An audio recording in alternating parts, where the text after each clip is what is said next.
మోకాళ్లలో గుజ్జును పెంచి నొప్పిని తగ్గించి సర్జరీని దూరం చేసే ఫ్రీడమ్ వాక్. నమస్తే, వెల్కమ్ టు సుమన్ టీవీ. నేను మీ సాయి. పిఠాపురంలో ప్రస్తుతం నెలకొన్నటువంటి పరిస్థితుల నేపథ్యంలో ఈక్వేషన్స్ ఏమైనా మారాయా? ఇప్పటివరకు చాలామంది చాలా సర్వేలు పవన్ కళ్యాణ్ గెలుస్తారు అనేటువంటి అంశాన్ని తెరపైకి తీసుకొస్తూ మెజారిటీ పైన లెక్కలు వేసుకుంటున్నటువంటి సందర్భంలో తాజాగా ఒక పోస్ట్ వైరల్ అవుతుంది. అక్కడ సమీకరణాలు మారిపోయాయి. అక్కడ గెలుపు పవన్ కళ్యాణ్కి అంత ఈజీ కాదనేటువంటి ఒక ఈక్వేషన్స్, వంగా గీత గెలవబోతున్నారనేటువంటి ఒక ఇండికేషన్ని సూచిస్తూ ఒక పోస్ట్ అయితే వైరల్గా మారుతుంది. దీనికి సంబంధించి మనం మాట్లాడదాం. మనతో పాటు Suman TV news chief editor Keshav గారు ఉన్నారు. సార్ నమస్తే. నమస్తే. సో ఇప్పుడు ఒక పోస్ట్ అయితే వైరల్ అవుతుంది. పవన్ కళ్యాణ్ పిఠాపురంలో గెలవడం కాదు, వంగా గీత గెలుస్తుంది. ఎందుకనే దానికి ఒక ఎగ్జాంపుల్గా ఈక్వేషన్తో సహా ఒక ఫోటో అయితే వైరల్ అవుతున్నటువంటి పరిస్థితి. సో ఆ ఈక్వేషన్ చూస్తే నిజంగానే నమ్మశక్యంగా ఉన్నటువంటి పరిస్థితి కనపడుతుంది చాలామందికి కూడా. అలాంటి పరిస్థితి ఉందంటారా పిఠాపురంలో? అంటే మనం చూస్తున్నటువంటి గ్రౌండ్ వేరు, అలానే లోపల అక్కడ జరుగుతున్నటువంటి క్షేత్రస్థాయిలో జరుగుతున్నటువంటి పరిణామాలు వేరు అనేది కొంతమంది చెప్తున్నటువంటి వాదన. ఇది మనం సుమన్ టీవీ అందిస్తున్నటువంటి డేటానో లేదా మనం చేస్తున్నటువంటి సర్వే కాదు. వాట్సాప్లో ఒక పోస్టు వైరల్ అవుతుంది. పిఠాపురం నియోజకవర్గంలో వంగా గీత 6,640 ఓట్ల తేడాతో గెలవబోతున్నారు, అంటే పవన్ కళ్యాణ్ని ఓడించబోతున్నారు అనేటువంటిది ఆ పోస్టు సారాంశం. అలానే ఎలా గెలవబోతున్నారు అనేటువంటి లెక్కల విషయంలో ఒక డేటా ఇచ్చారు వాళ్ళు. కులాల వారీగా సమీకరణలు, అలానే ఎంత పర్సంటేజ్ ఓటింగ్ జరిగి ఉండొచ్చు, ఈ సమీకరణలన్నీ కూడా ఇందులో పొందుపరిచారు. సో అందుకని ఇది నిజమేనేమో అనేటువంటిది వాస్తవానికి ఆ పోస్ట్ చూడగానే అర్థమవుతుంది. అది వైసీపీ లీడర్స్ కింద చూస్తే మనకు దయచేసి బెట్టింగ్ కాయకూడదు అనే ఒక అంశాన్ని కూడా మెన్షన్ చేశారు, కూడా వేసారు. అంటే ఒక స్టాట్యుటరీ వార్నింగ్ అంటారు కదా, సిగరెట్ తాగొద్దు, మద్యం సేవించొద్దు అన్నట్టుగా అది కూడా వేశారు. బహుశా ఇది బెట్టింగ్ కోసం వాటి కోసం చేసి ఉండొచ్చు.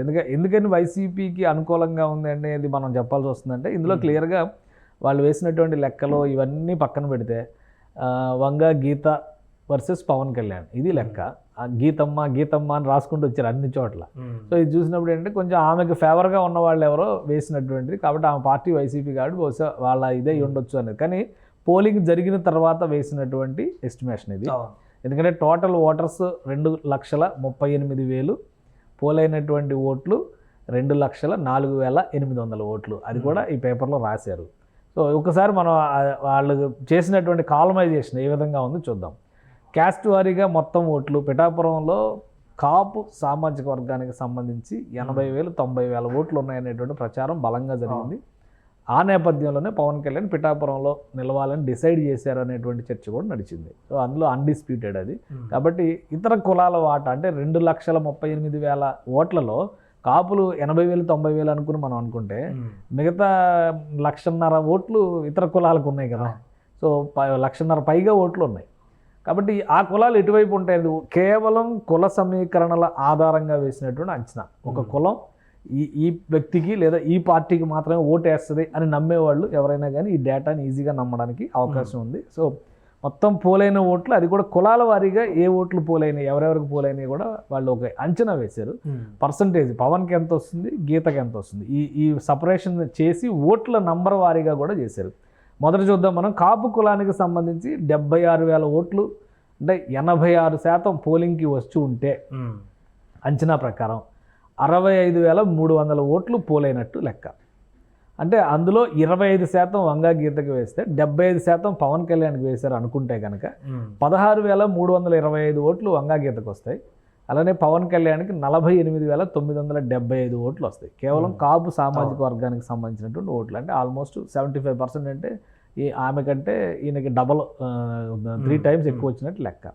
సో అందులో మళ్ళీ నెక్స్ట్ కేటగిరీలో బీసీ కమ్యూనిటీస్కి సంబంధించి 95,000 ఓట్లు ఉన్నాయనేది ఒక అంచనా వేశారు ఇందులో. ఆ 95,000 ఓట్లలో కూడా పద్మశాలీలు, శెట్టి బలిజ, పద్మశాలి, యాదవ, వాడబలిజ, వెలమ, అగ్నికుల క్షత్రియ, నాయి బ్రాహ్మణ, రజకలు, అలానే పెరికలు, కంసాలీలు, కుమ్మరులు, సగరలు. సో వీళ్ళందరూ కలిపి 86% ఓటింగ్ కనుక వేసి ఉంటే వీళ్ళ అంచనా ప్రకారం, అంటే అన్ని చోట్ల అన్ని కులాల్లో కూడా 86% బేస్ లైన్గా తీసుకున్నారు. 81,700 ఓట్లు పోలై ఉంటాయి అనేది వీళ్ళ అంచనా. 81,700 ఓట్లలో 55% వంగా గీతకు పడి ఉంటాయి, 45% మాత్రమే పవన్ కళ్యాణ్కి పడి ఉంటాయి. అంటే 45% పవన్ కళ్యాణ్కి 36,700 ఓట్లు వచ్చి ఉంటాయి, 45,000 ఓట్లు వంగా గీతకి పోలై ఉంటాయి అనేది ఒక అంచనా. సో అంటే ఈ 86% ఈక్వేషన్ ద్వారా చూస్తే కనుక ఇక్కడ అంటే స్వల్ప మెజారిటీ ఇక్కడ మళ్ళీ వంగా గీతకి వచ్చినట్టుగా మనం చూడంటే ఒక 9,000 ఓట్ల వరకు వంగా గీతకి వచ్చినట్టు, పైన అంతకు ముందర ఉన్నటువంటి దానిలో దాదాపు 50,000 ఓట్లు అదనంగా పవన్ కళ్యాణ్ వచ్చినట్టుగా మనకు కనిపిస్తుంది అక్కడ క్లియర్గా. అంటే దాదాపుగా 48,000 ఓట్లు అన్నారు కాబట్టి దగ్గర దగ్గర ఒక 32,000 ఓట్ల వరకు పవన్ కళ్యాణ్కి వచ్చినాయి. అందులో ఒక 9,000 పోయినా కానీ మళ్ళీ ఒక 20,000 లీడ్ ఉన్నట్టుగానే చూసుకోవాలి ఈ లెక్కల ప్రకారం. ఇక ఎస్సీ ఎస్టీ సామాజిక వర్గాలకు సంబంధించి 46,000 ఓట్లు ఉంటే 86% అందులో 9,560 ఓట్లు పోలై ఉంటే 80% వైఎస్ఆర్సీపీకి ఓట్లు వేస్తారు అంటే వంగా గీతకి. అందులో 20% మాత్రమే పవన్ కళ్యాణ్కి వేసే అవకాశం ఉంది. అంటే పవన్ కళ్యాణ్కి కేవలం 7,910 ఓట్లు మాత్రమే వస్తాయి. ఇక ఈ అంచనాలో వైసీపీ అభ్యర్థికి 31,650 ఓట్లు, అంటే వన్ సైడ్గా ఇక్కడ ఓటింగ్ జరిగేటువంటి అవకాశం ఉంది ఎస్సీ ఎస్టీ సామాజిక వర్గాలకు సంబంధించి. సో ఇక్కడ లీడ్లోకి వంగా గీత రావడానికి అవకాశం ఉందనేది వీళ్ళ అంచనా. సో రెడ్డి సామాజిక వర్గానికి సంబంధించి 13,500 ఓట్లు ఉన్నాయి. అందులో 86% ఓట్లు చూస్తే 11,600 ఓట్లు పోలైనట్లు లెక్క. అందులో రెడ్డి సామాజిక వర్గం ఓట్లు 80% పవన్ కళ్యాణ్కి వస్తే 80% వంగా గీతకు వస్తే పవన్ కళ్యాణ్కి 20%, అంటే పవన్ కళ్యాణ్కి 2,000 ఓట్లు మాత్రమే వస్తాయి, వంగా గీతకు 9,600 ఓట్లు వచ్చేటువంటి అవకాశం ఉందనేది అంచనా. తర్వాత బ్రాహ్మణ ఆర్యవైశ్య క్షత్రియ ఈ 3 కులాలకు సంబంధించి 5,500 ఓట్లు ఉన్నాయి. 85%, అంటే ఇక్కడ ఒక శాతం తక్కువ తీసుకున్నారు ఎందుకో మరి, 4,600 ఓట్లు పోలై ఉంటే కనుక 30% వైఎస్ఆర్సీపీకి, 70% పవన్ కళ్యాణ్కి, జనసేన పార్టీకి, కూటమికి పడే అవకాశం ఉంది. అంటే 30% అంటే 1,400 ఓట్లు వైసీపీకి వస్తే 3,200 ఓట్లు పవన్ కళ్యాణ్కి వచ్చే అవకాశం ఉంది. ఇక ముస్లిం మైనారిటీలకు సంబంధించి 2,000 ఓట్లు ఉన్నాయి. ఇందులో 87% ఓటింగ్ జరిగితే కనుక 1,750 ఓట్లు పోలయ్యే అవకాశం ఉంది. అందులో 90% వైసీపీకి, అంటే 1,600 ఓట్లు వైసీపీకి పడితే కేవలం 10%, 150 ఓట్లు మాత్రమే పవన్ కళ్యాణ్కి పడేటువంటి అవకాశం ఉందని అంచనా. ఇది మొత్తంగా టోటల్ 2,38,000 ఓట్లు ఉంటే 2,04,510 ఓట్లు పోలైతే అందులో 1,05,575 ఓట్లు వంగా గీతకు వస్తే పవన్ కళ్యాణ్కి 98,935 ఓట్లు మాత్రమే వస్తాయి. గీతమ్మ మెజారిటీతో విన్ ఎంత అంటే 6,640 ఓట్లతో అనేసి ఇక్కడ డిస్క్లైమర్ ఇచ్చారు. దయచేసి ఎవరు బెట్టింగ్లు కాయద్దు. ఆ సంతకం పెట్టినటువంటి ఇది కూడా బాగుంది. ఇది అంటే ఒక అనలిటికల్ స్టడీ, ఒక అబ్జర్వేషన్ కోసం ఎలక్షనీరింగ్ మీద కానీ సెఫాలజీ మీద కానీ ఇంట్రెస్ట్ ఉన్నవాళ్ళు ఒకవేళ ఓటింగ్ జరిగిన తర్వాత ఇన్ని రోజులు గ్యాప్ అనేది నిజానికి ఒక టార్చర్ కదా. ఒక వారం రోజులు అంటే ఏమైనా భరించవచ్చు, కానీ 20 రోజులు, లాస్ట్ టైం అయితే మరీ 4 రోజులు, దగ్గర 40 రోజులు భరించినటువంటి పరిస్థితి ఉంది. సో ఇప్పుడు ఖాళీగా ఉండడం ఎందుకని ఈ అంచనాలు వేశారు. ఎక్కడైతే బేస్ పర్సంటేజ్ 86% ఓటింగ్ జరిగింది అనుకున్నారో అదే అప్లై చేస్తూ ఆయా కులాల నుంచి 86% ఓటింగ్ జరిగి ఉంటే అందులో మిగతా అన్ని అంచనాలే ఎవరికి ఎన్ని పడి ఉండొచ్చు. అలానే ఈ సామాజిక వర్గ విశ్లేషణ కూడా అందరూ నమ్ముతున్నారు. ఎస్సీ ఎస్టీ మైనారిటీ వర్గాలకు సంబంధించినటువంటి ఓటింగ్ వైసీపీకి బలం ఎక్కువ ఉంది అనేటువంటి నమ్మకం. అంటే అందులో కొన్ని నియోజకవర్గాల్లో 40% ఇటు షిఫ్ట్ అవ్వచ్చు, కొన్ని నియోజకవర్గాల్లో 10% షిఫ్ట్ అవ్వచ్చు. కాకపోతే ఇది చాలా క్రూషియల్ కాన్స్టిట్యున్సీ కాబట్టి పవన్ కళ్యాణ్ వెంట ఈ సామాజిక వర్గాల ప్రజలు నడుస్తారా నడవరా అనేటువంటి సందేహం ఒకటి ఉంది. కాబట్టి వీళ్ళు వేసినటువంటి అంచనా ప్రకారం ఆ బేస్ లైన్ని చేంజ్ చేసుకుంటూ వస్తే కనుక ఇంత జరగవచ్చు అనేది ఒక అంచనా. ఇలా అన్ని నియోజకవర్గాల మీద కూడా చేశారని ఒక సమాచారం ఉంది. ఒకవేళ అన్ని నియోజకవర్గాల మీద చేసుంటే అది ఎలా రిఫ్లెక్ట్ అవుతుంది ఏంటనేది తర్వాత. కానీ ఒక మోడల్గా పిఠాపురం కాన్స్టిట్యున్సీలో చేసినటువంటి స్టడీ మాత్రం ఇది ఆసక్తికరంగా ఉంది. నిజంగానే పవన్ కళ్యాణ్ ఇలా ఓడిపోతారా? ఎందుకంటే లాస్ట్ టైం పవన్ కళ్యాణ్ ఓడిపోయింది 8,000 ఓట్లు 15,000 ఓట్లు తేడాతోనే ఓడిపోయారు కదా. సో అప్పుడు కూడా టఫ్ ఫైట్ ఇచ్చింది వైఎస్ఆర్సీపీ. చాలా చిన్న లీడర్స్, పెద్ద లీడర్స్ కూడా గంధి శ్రీనివాస్ కొంచెం ఎక్స్పీరియన్స్డ్ లీడర్గా మనం చూడాల్సి ఉంటుంది. అలానే గాజువాకలో పోటీ చేసినటువంటి క్యాండిడేట్ కూడా ఆయన అంతకుముందర ఎక్స్పీరియన్స్ ఉన్నా కానీ పవన్ కళ్యాణ్ మీద గెలిచేంత స్థాయి ఉన్న లీడర్స్ కాదు వీళ్ళు అనేటువంటి అభిప్రాయం ఉండేది. సో ఈసారి కూడా అలాంటి మ్యాజిక్ ఏమైనా జరుగుతుందా? ఈ పట్టికలో సార్ ఒకటి అన్ని 86% వేసినారు, ఒకటి ముస్లిం దున్ను బ్రాహ్మణ వైశ్య వచ్చేసరికి ఒకటి 86 ఒకటి 87 వేసినారు. అట్లా చూసుకుంటే మళ్ళీ పర్సంటేజ్ పెరిగేటువంటి అవకాశం ఉంటుంది అన్నట్టుగా కూడా ఒక డౌట్. అంటే ముస్లిమ్స్ ఓటింగ్లో మ్యాక్సిమం ఓటింగ్ చేయడానికి అవకాశం ఉంది లోకల్గా. అంటే ఆంధ్రాలో ముస్లిం వేరు, అంటే కమ్యూనిటీ వైజ్గా మతం ప్రాతిపదికన బయటికి రానంత మన ఓల్డ్ సిటీలో చూసినంత రిస్ట్రిక్షన్ ఏమి ఉండదు. కాబట్టి ఓటు వచ్చి వేస్తారు. అందులో అందుకని ఒక పర్సంటేజ్ వేసారు. అగ్రకులాలకు సంబంధించి ఏంటంటే ఓటుకు వేయడానికి బయటకు వచ్చే వాళ్ళు తక్కువ ఉంటారనేటువంటి పర్సంటేజ్ బహుశా ఒక పర్సంటేజ్ తగ్గించినట్టు. బట్ అది పెద్ద మార్జిన్ కాదు, వేరియేషన్ కాదు.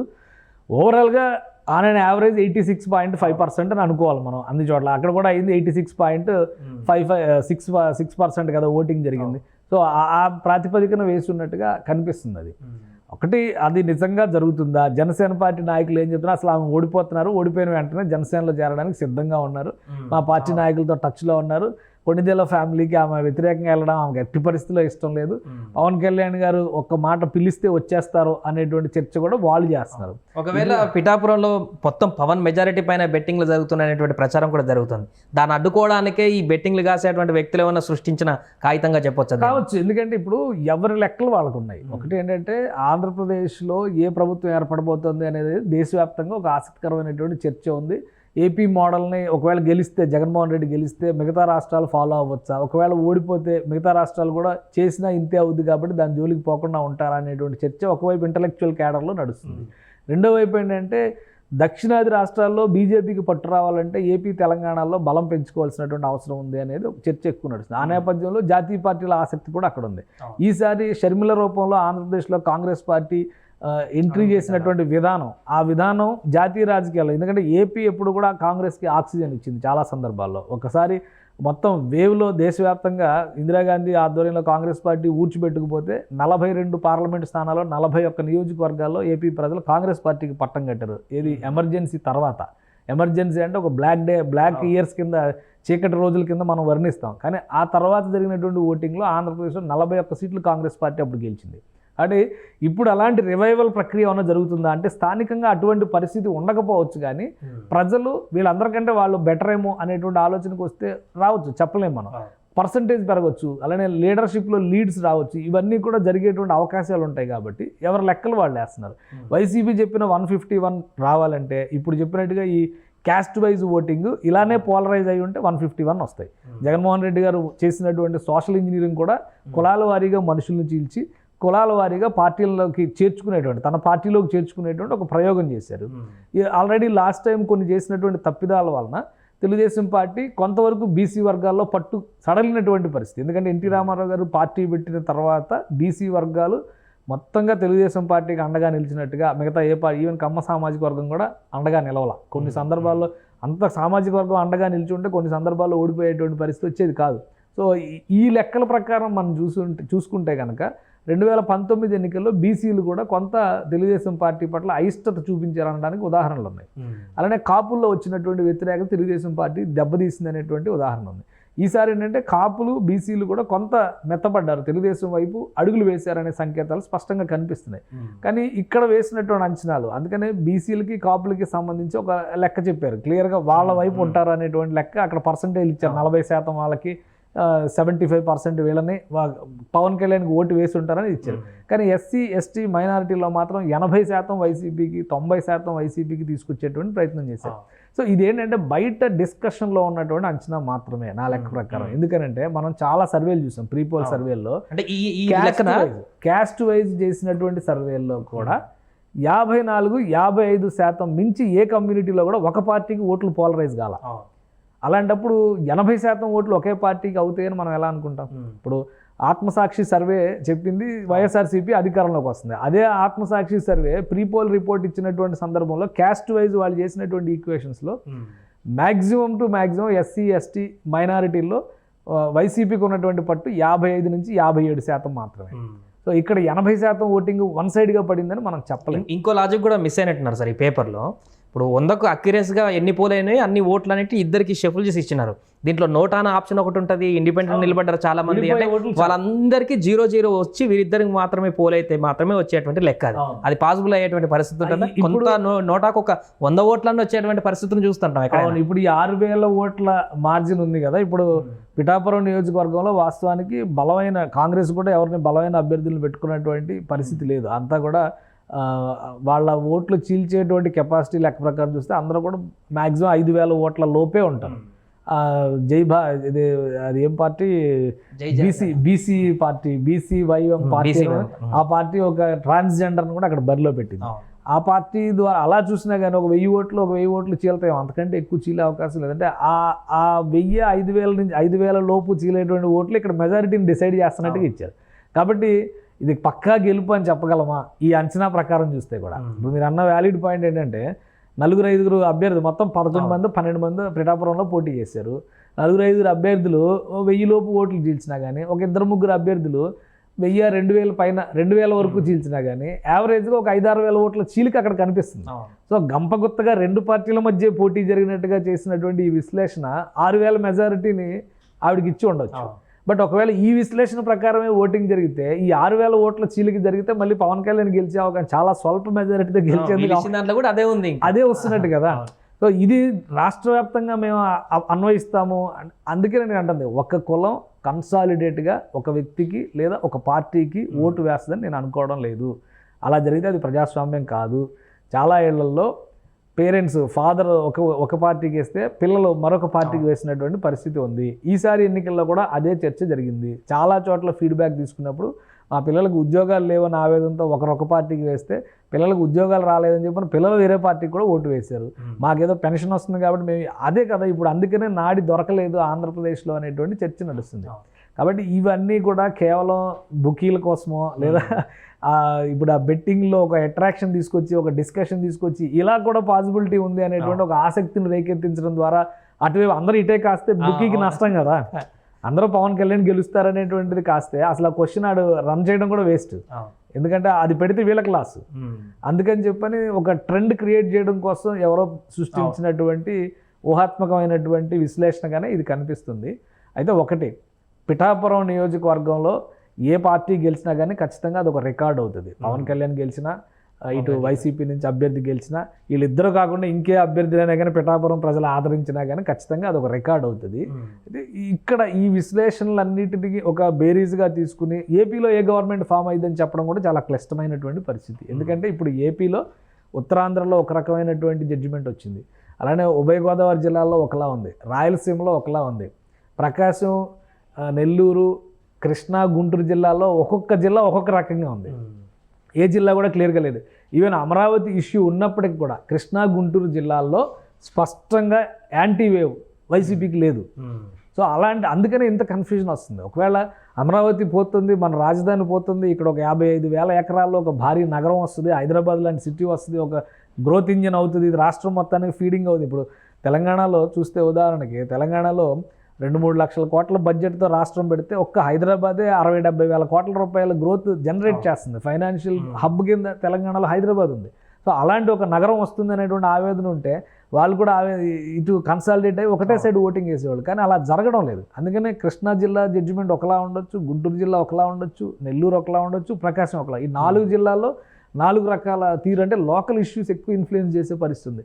Rayalaseema different factor. రాయలసీమ జగన్మోహన్ రెడ్డి సొంత ఇలాకా, అక్కడ ఉన్నటువంటి బలం రీత్యా వైఎస్ఆర్సీపీకి లాస్ట్ ఎలక్షన్స్లో 52 సీట్లలో 3 సీట్లు కోల్పోయింది. 49 సీట్లు వైఎస్ఆర్సీపీ లాస్ట్ టైం గెలిచింది. ఇప్పుడు అంత పట్టుందా లేదా? అలానే ఒకవేళ జగన్మోహన్ రెడ్డిని రాష్ట్ర వ్యాప్తంగా వ్యతిరేకిస్తే రాయలసీమలో మరి ఎందుకు ఆ వ్యతిరేకత లేదనే చర్చ కూడా అవకాశం ఉంది కదా. సో అందుకని ఒక్కొక్క చోట ఒక్కొక్క తరహా నాడి ఉంది.